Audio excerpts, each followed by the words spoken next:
In this video, we're going to talk about how to simplify radicals. Now, a radical, all we mean is we've got a square root involved. And the first step you should take whenever you have a radical that pops up, if you're trying to simplify it, is to try putting it in your calculator. So we're going to put in the square root of 289, and hopefully we get lucky. And it turns out in this case we do. Sometimes it's nice and neat just like that. So the number square root of 289 we can rewrite as the number 17.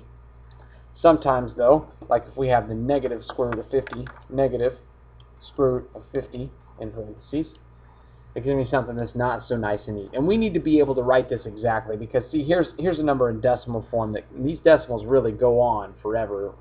So we need to be able to do something with this, write it more exactly. Here's what we do.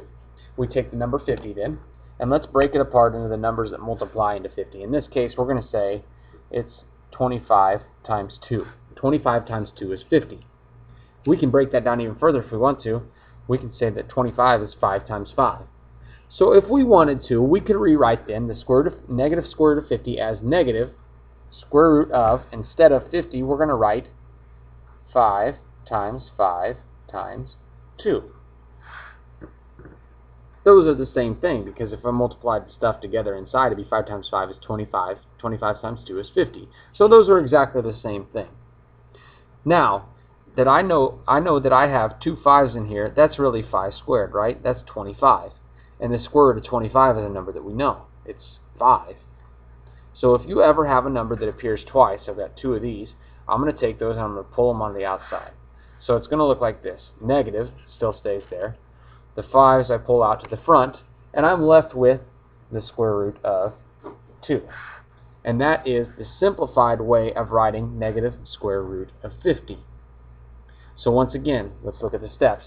I took the number inside, I broke it down into numbers that multiplied to get that 50.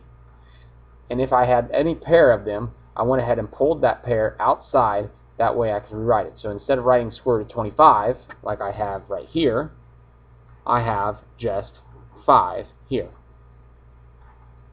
Let's do a couple more. What if I have something like this? The square root of 49 over 81. Square root of 49 81s.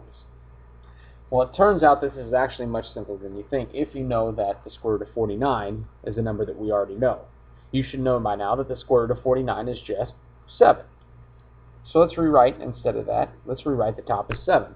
And it turns out the bottom is just 81. The square root of 81 is 9. So this simply turns into 7 9s. Now once again, our first step should probably always be, let's check it. 49 divided by 81, 0.7778. Well, wait a second here. Is that 7 9ths? And how can we know? Well, it turns out that on your calculator you have math. I hit the math button right here. Fraction. I hit enter.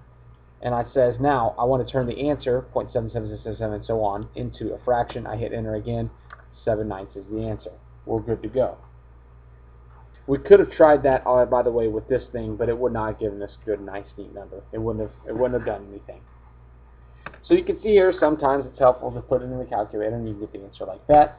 Sometimes it's not so nice and neat. Let's see what happens if we do something like this. Square root of 2 times the square root of 18. Looks terrible, right? Can we combine those at all? Well, I don't know. Of course, you could always do this on your calculator, but it's a good idea to be able to do these things in your head. The answer is 6. Now how do we get to 6?